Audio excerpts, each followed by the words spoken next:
Itu Ustaz, atas jawabannya. Uh, Berubah menuju kebaikan itu sesuatu hal yang bisa dilakukan. Terima kasih. Tanyaan selanjutnya, berikutnya, ini dari salah satu penanya. Seorang mukmin yang baik adalah mukmin yang tidak mengganggu orang lain dan membuat orang lain merasa tidak aman. Lantas bagaimana kalau mukmin itu menemukan kemungkaran? Apakah tidak masalah bila mukmin menggunakan tangannya untuk mencegah kemungkaran?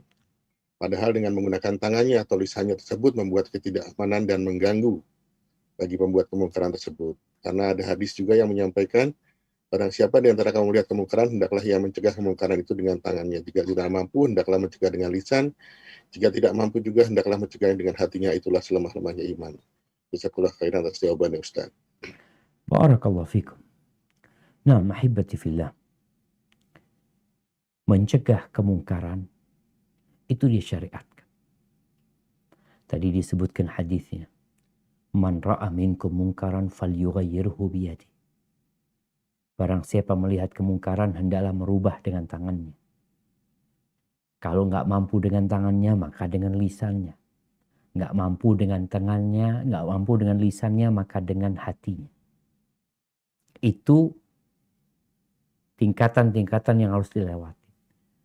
Ketika merubah kemungkaran, jangan menimbulkan kemungkaran. Karena tujuan kita bagaimana menghilangkan kemungkaran ini. Seperti tadi yang disebutkan tentang nahla, tentang lebah. Lebah itu ketika datang hendak mengambil, berangkat ke bunga atau hinggap di dahan, dia nggak ngerusak di sana.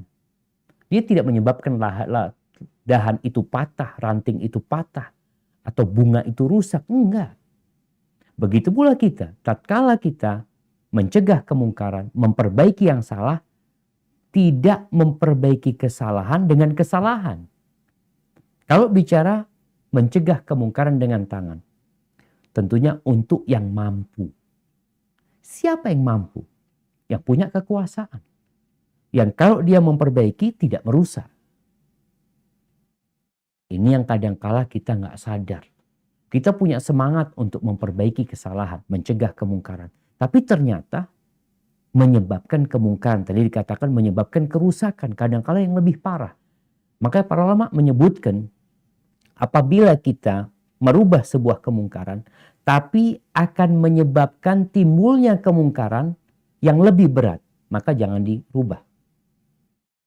Kalau akan menimbulkan kemungkaran yang sama, ya kalau sama buat apa engkau merubah kemungkaran tersebut? Tujuannya adalah menghilangkan atau mengecilkan kemungkaran tersebut. Yang berkuasa siapa yang dapat merubah dengan tangannya? Penguasa, pemerintah, pihak-pihak berwajib yang dia memang punya kekuasaan. Artinya kalau dia yang melakukan itu nggak akan ada keributan. Kalau kita gimana Ustaz? Kalau kita pakai tangan kemudian menyebabkan keributan, jangan. Terus apa? Dengan lisan. Makanya kalau bicara ada orang umpamanya yang membunuh.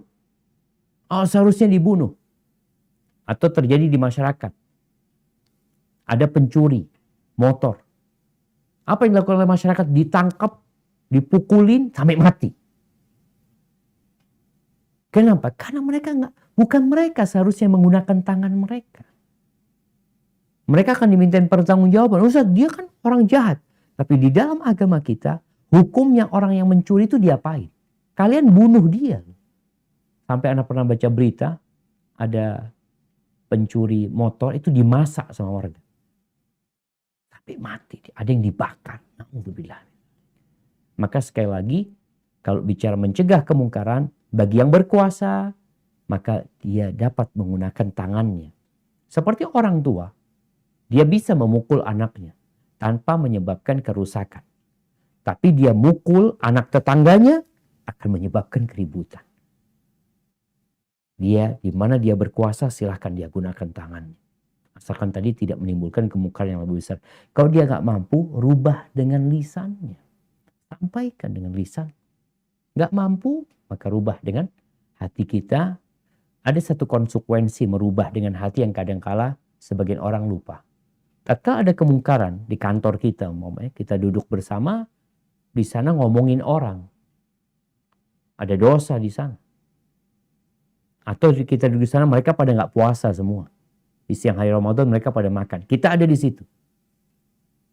Kita sampaikan, Ana mengingkari dengan hati, Ustaz. Loh, kalau engkau mengingkari dengan hati, makna mengingkari dengan hati itu membenci perbuatan yang dilakukan. Dan dia meninggalkan tempat itu. Itu konsekuensi dari merubah dengan hati. Jadi intinya seorang mukmin tetap tadi, ketika dia merubah kemungkaran, tidak menyebabkan kemungkaran. Hadza wallahu a'lam bishawab.